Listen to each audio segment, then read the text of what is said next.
last video we had discussed about strong and weak electrolyte. Now we have degree of ionization.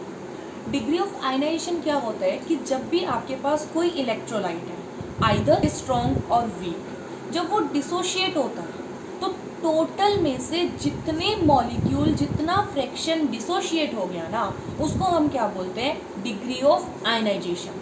So how can we define it? A degree of ionization is defined as the fraction of molecule that get dissociated from total number of molecules. आप इसको alpha से denote करते हो, right?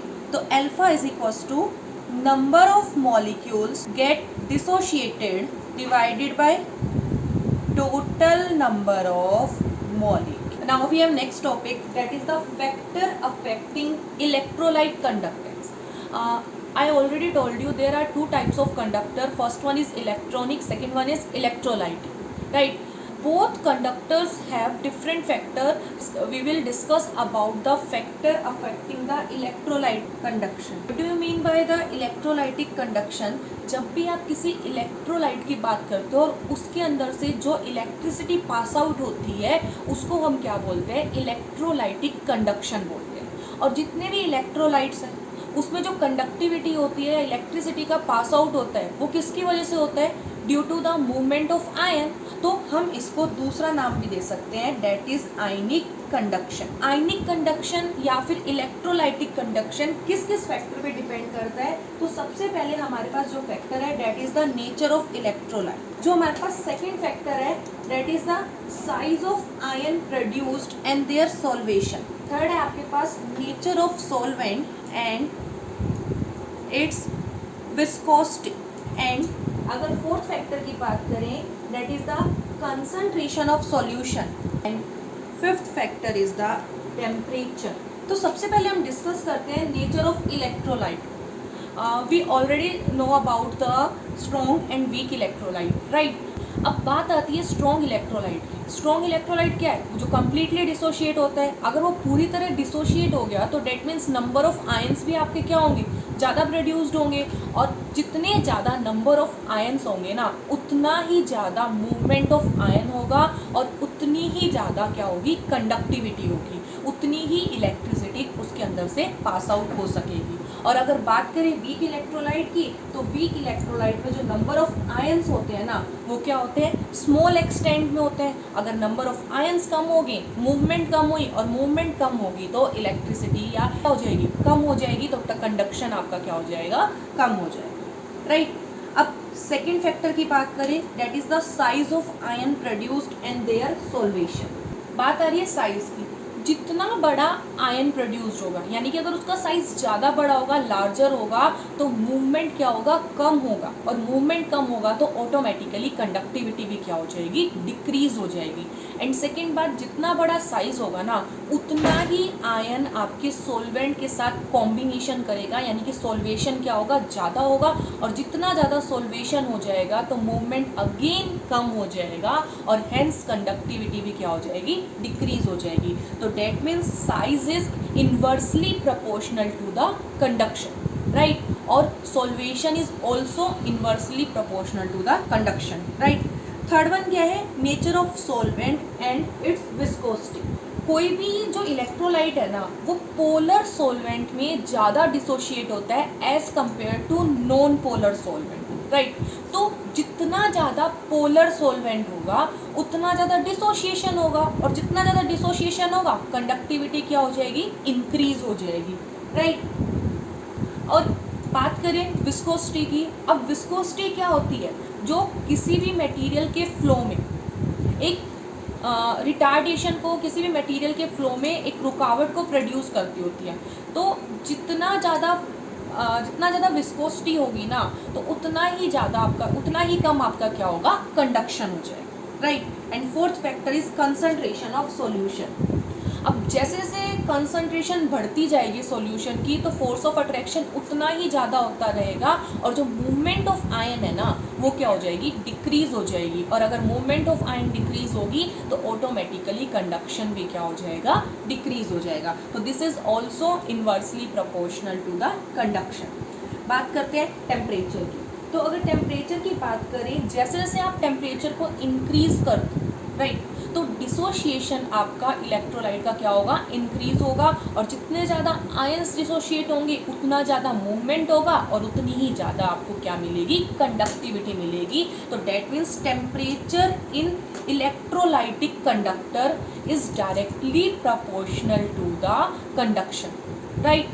These are some factors which affect the electrolytic conduction, right? Now we have to discuss about the factors which affect the metallic conduction or electronic conduction. Again यहाँ पे हम जो factors लेके चलेंगे, जो हमारा फर्स्ट फैक्टर है that is the nature and structure of matter. Second जो हमारा फैक्टर रहेगा that is the number of valence electron per atom, and जो हमारा थर्ड फैक्टर रहेगा that is the temperature. Again इनको एक्सप्लेन करें, nature and structure of metal की बात करें तो again we have to discuss about the force of attraction. अगर मेटल्स के अंदर मेटल आयन और इलेक्ट्रॉन्स के बीच में लार्जर फोर्स ऑफ अट्रैक्शन होगा तो कंडक्टिविटी आपकी क्या हो जाएगी, कम हो जाएगी, right. And second is number of valence electron per atom. जितने ज़्यादा वैलेंस इलेक्ट्रॉन होंगे, क्योंकि कंडक्टिविटी यहाँ किसकी वजह से है, इलेक्ट्रॉन की वजह से है, तो जितने ज़्यादा आपके वैलेंस इलेक्ट्रॉन होंगे उतनी ही ज़्यादा आपकी क्या होगी, कंडक्टिविटी होगी, right. And third one is the temperature. तो यहाँ पे जो टेम्परेचर है ना, इलेक्ट्रोलाइटिक कंडक्टर के अपोजिटली वर्क करेगा। इलेक्ट्रोलाइटिक कंडक्टर में क्या होता है, जैसे जैसे आप टेम्परेचर इंक्रीज करते हो, क्योंकि आयंस ज़्यादा प्रोड्यूस्ड हो रहे हैं, ज़्यादा डिसोशिएटेड हो रहे हैं, तो उस केस में आपकी कंडक्टिविटी इंक्रीज हो रही है। जबकि मेटेलिक कंडक्टर के केस में on increasing the temperature conductivity is decreases. तो हम यहाँ कह सकते हैं temperature is inversely proportional to the metallic conductance. How, अगर एक्सप्लेन करें तो हम किसी भी मेटल का स्ट्रक्चर कुछ ऐसे लेके चलते हैं। हम सोडियम आयंस को लेके चलते हैं, Na positive electron, Na positive electron and so on. क्या हो रहा है, आप टेम्परेचर इंक्रीज कर रहे हो, तो टेम्परेचर इंक्रीज करने पे नो डाउट इलेक्ट्रॉन में तो मूवमेंट आ रही है, बट यहाँ पे जो आपके पॉजिटिवली चार्ज आयंस है ना, वो भी क्या करते हैं, मूवमेंट करना स्टार्ट कर देते हैं। जब ये मूवमेंट करेंगे ना, तो इलेक्ट्रॉन के पाथ में एज ए ऑब्स्टिकल काम करेंगे, ये रुकावट को प्रोड्यूस करेंगे, जिसकी वजह से आपकी क्या होगी, कंडक्टिविटी क्या हो जाएगी, डिक्रीज हो जाएगी। तो hence we can say temperature is inversely proportional to metallic conductor. These are some factors which is responsible which affect the metallic conductance, right? So now we have next topic, that is the difference between metallic conductor and electrolytic conductor. तो इन्हीं के base पे हम बात कर सकते होते हैं। तो सबसे पहले हम डिस्कस करते हैं कि मेटेलिक कंडक्टर में, तो मेटेलिक कंडक्टर में जो कंडक्टिविटी होती है which is due to the flow of electron, right. और बात करें किसकी, इलेक्ट्रोलाइटिक कंडक्टर की, तो वहाँ पे जो कंडक्टिविटी होती है ना which is due to the flow of ion. Second difference की बात करें कि मेटेलिक कंडक्टर में जब इलेक्ट्रिसिटी का फ्लो होता है तो इसमें कोई भी डिकम्पोजिशन नहीं होता, जबकि इलेक्ट्रोलाइटिक कंडक्टर में जब आप इलेक्ट्रिसिटी को पास आउट करते हो, इलेक्ट्रिसिटी का फ्लो होता है, तो इस केस में डिकम्पोजिशन हो जाता। अगर थर्ड पॉइंट की बात करें, टेम्परेचर इंक्रीज करने पे मेटेलिक कंडक्टेंस डिक्रीज होता है, जबकि इलेक्ट्रोलाइटिक कंडक्टेंस टेम्परेचर इंक्रीज करने पे इंक्रीज होता है, right. And fourth one is जो रेजिस्टेंस ऑफर्ड है by the metal is also due to the vibrating kernels. और जबकि उसमें इलेक्ट्रोलाइटिक कंडक्टेंस की बात करें, इलेक्ट्रोलाइट की बात करें तो उसमें जो रेजिस्टेंस होगा ना वो इंटर आयनिक अट्रैक्शन या विस्कोसिटी की वजह से होगा। अब यहाँ पे एक वर्ड आया कर्नल्स। कर्नल्स क्या होता है, तो कर्नल्स हमने सॉलिड स्टेट में भी डिस्कस किया था कि जितने मेटल्स होते हैं उनकी आयनाइजेशन एनर्जी लो होने के कारण वो क्या करते हैं, अपने इलेक्ट्रॉन को लूज कर देते हैं और एक पॉजिटिवली चार्ज शीट को, अनऑक्यूपाइड पॉजिटिवली चार्ज शीट को रख देते होते हैं, और वो पॉजिटिवली चार्ज शीट जो अनऑक्यूपाई होती है उसको हम क्या बोलते हैं, कर्नल्स बोलते हैं। एंड ये वाइब्रेशन करके जब आप टेम्परेचर इंक्रीज करते हो तो ये क्या होगा, एक रेजिस्टेंस ऑफर करेगी, जिसकी वजह से कंडक्टिविटी क्या हो रही है, डिक्रीज हो रही है। तो these are the some basic difference between metallic conductance and electrolytic conductance. Now we have some small basic terms, right? So first term is electrical resistance. अब इलेक्ट्रिकल रेजिस्टेंस क्या होता है कि जब भी आप किसी कंडक्टर में से इलेक्ट्रिसिटी को पास आउट करते हो और उस इलेक्ट्रिसिटी के लिए जो रुकावट होती है उसको हम क्या बोलते होते हैं, रेजिस्टेंस बोलते होते हैं। कम भी हो सकता है, ज़्यादा भी हो सकता है, वो डिपेंड करता है कि मटेरियल ऑफ द कंडक्टर पे। तो कितना रेजिस्टेंस आपका किसी कंडक्टर के अंदर है तो हम उसको एग्जैक्टली कैसे कैलकुलेट करते हैं, हम उसको with the help of Ohm's law calculate करते होते हैं। तो इलेक्ट्रिकल रेजिस्टेंस को आप कैपिटल आर से डिनोट करते हो। तो ओम्स लॉ क्या कहता है, तो ओम्स लॉ ये स्टेट करता है कि अगर आप कंडक्टर के एंड्स पे ई और वी वोल्टेज अप्लाई करते हो और आई करंट उस कंडक्टर में से फ्लो कर रहा है तो रेजिस्टेंस आपका कितना हो जाएगा, ई अपॉन आई। हम मैथमेटिकली हम ऐसे भी लिख सकते हैं V is equals to I R, where V is the voltage, right. आप इसको या V is the potential difference भी बोल सकते हो, आप इसको E से डिनोट कर सकते हो। I is equal to current and R is the resistance. तो R क्या हो जाएगा, V upon I, right. This is Ohm's law. अगर रेजिस्टेंस की यूनिट निकालें, रेजिस्टेंस की यूनिट होती है ओम, और हम कैसे लिख सकते हैं, R is equals to V upon I। तो ohm is equals to 1 volt upon में 1 एम्पियर। तो हम 1 ओम को कैसे डिफाइन करेंगे, 1 ohm is that resistance when 1 volt of potential difference is applied across the end of conductor and 1 ampere of current is flowing through the conductor, right. उस time आपका जो resistance होगा वो कितना होगा, 1 ओम होगा। और अगर एसआई यूनिट की बात करें तो रेजिस्टेंस की एसआई यूनिट होती है kilogram metre square upon second cube ampere square. कैसे निकालें इसको, R is equals to V upon I. V को हम क्या लिख सकते हैं, work per unit charge upon में I।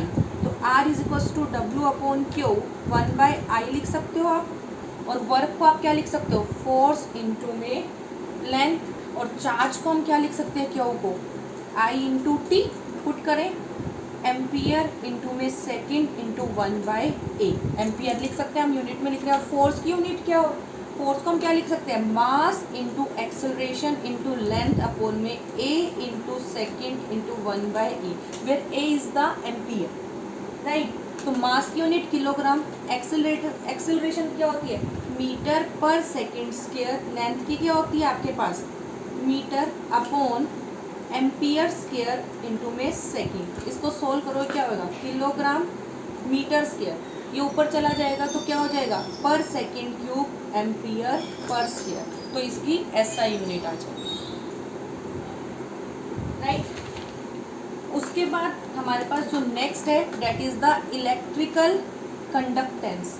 इलेक्ट्रिकल कंडक्टेंस क्या होता है, this is the reciprocal of the resistance, right. और हम इसको किससे डिनोट करते हैं, G से। G is equals to 1/R। तो R की यूनिट क्या होती है, ओम, तो G इज इक्वल्स टू 1/ओम। तो इसकी यूनिट कितनी हो जाएगी, ओम इनवर्स, और हम इसको लिख सकते हैं मो, MHO इसको। और एक और इसकी यूनिट होती है that is the Siemens, scientist के नेम से है, जिसको हम S से डिनोट करते हैं। Now we have specific conductance. Specific conductance क्या होता है, it is the reciprocal of specific resistance. अब हमें सबसे पहले क्या निकालना है, स्पेसिफिक रेजिस्टेंस को निकालना है, जिसको हम क्या बोलते हैं, रेजिस्टिविटी। रेजिस्टिविटी और स्पेसिफिक रेजिस्टेंस एक ही बात है। अब होता कैसे है ये, कैसे फाइंड आउट करेंगे, हमें पता है जो रेजिस्टेंस है ना किसी भी कंडक्टर का, वो 2 चीज़ों पे डिपेंड करता होता है बेसिकली। सबसे पहले वो डायरेक्टली प्रोपोर्शनल होता है लेंथ की, this is our equation number 1। And अगर सेकेंडली बात करें, this is inversely proportional to the area of cross section. Area of cross section हम सबको पता है क्या होता है, जो ये सर्कुलर पाथ है ना, ये गोल, तो इसका जो एरिया होगा उसको हम क्या बोलेंगे, एरिया ऑफ क्रॉस सेक्शन बोलेंगे। This is our equation number 2। जब आप इक्वेशन 1 और इक्वेशन 2 को कंबाइन करोगे तो आपको क्या मिलेगा, R is directly proportional to L by A। अब प्रोपोर्शनलिटी का साइन हटाओगे तो एक कांस्टेंट लगाएंगे, वो कांस्टेंट क्या है आपका, rho, L by A। Rho क्या होता है, रजिस्टिविटी या स्पेसिफिक रेजिस्टेंस, राइट। तो रो क्या हो जाएगा आपका, R into A by L, right. तो अब क्या करें, हमें रजिस्टिविटी या स्पेसिफिक रेजिस्टेंस की डेफिनेशन निकालनी थी। अगेन रो और रेजिस्टेंस को छोड़ के हम A और L को क्या पुट कर देते हैं, 1। तो एरिया हम क्या मानते हैं, 1 सेंटीमीटर स्क्वायर, और लेंथ को हमने क्या मान लिया, 1 सेंटीमीटर। तो आपका रो यानी कि स्पेसिफिक रेजिस्टेंस और रजिस्टिविटी किसके इक्वल हो जाएगी, रेजिस्टेंस के, कब, when area of cross section equal to 1 centimetre square and length of the conductor is 1 centimetre. हम रो की यूनिट कैसे निकालेंगे, ओम, एरिया की क्या होती है, सेंटीमीटर स्क्वायर या फिर मीटर स्क्वायर, लेंथ की सेंटीमीटर, कैंसिल आउट, तो रो कितना हो गया, ओम सेंटीमीटर और ओम मीटर, अगर मीटर में है। तो अब हम किसकी बात कर रहे थे, स्पेसिफिक कंडक्टिविटी की। तो स्पेसिफिक कंडक्टेंस या कंडक्टिविटी क्या होगा, रेसिप्रोकल ऑफ रजिस्टिविटी, जिसको हम किससे डिनोट करते होते हैं, कापा से, which is equal to 1 by rho. तो हम इसको निकालें, कैलकुलेट करें, इज इक्वल टू 1, रो की वैल्यू हमने क्या निकाली थी, R into A divided by L, L को ऊपर ले जाएं, क्या बन जाएगा, kappa is equal to 1 upon R into A, और L ऊपर चला जाएगा। तो हम इसको क्या लिखें, kappa is equal to 1 by R into LA, और 1 बाय R क्या होता है आपका conductance, kappa is equal to G into L by A को हम क्या बोलते हैं, cell constant. This is the important derivation, ये एग्जाम में पूछा जाता हो। This is the relationship between conductivity and cell constant. अब हमें क्या करना है, कंडक्टिविटी को डिफाइन करना है। तो हम कंडक्टिविटी को कैसे डिफाइन करेंगे, again kappa is equals to 1 by R into L by, आप ऐसे लिख सकते हो, kappa is equals to G into L by A। तो कंडक्टिविटी किसके इक्वल होगी, कंडक्टेंस के इक्वल, कब, when length of the conductor is 1 centimetre and area of cross section is equals to 1 centimetre square, तब कंडक्टिविटी किसके equal हो जाएगी, conductance के इक्वल हो जाएगी। अब यूनिट निकालें हम कंडक्टिविटी की, तो कंडक्टिविटी क्या है, 1 बाय रो, तो रो की यूनिट हमने क्या निकाली थी, 1 बाय ओम मीटर या ओम सेंटीमीटर, तो kappa is equals to ohm inverse metre inverse, या फिर मो मीटर इनवर्स साइमन पर मीटर, ये इसकी क्या हो जाएगी, यूनिट हो जाएगी, राइट।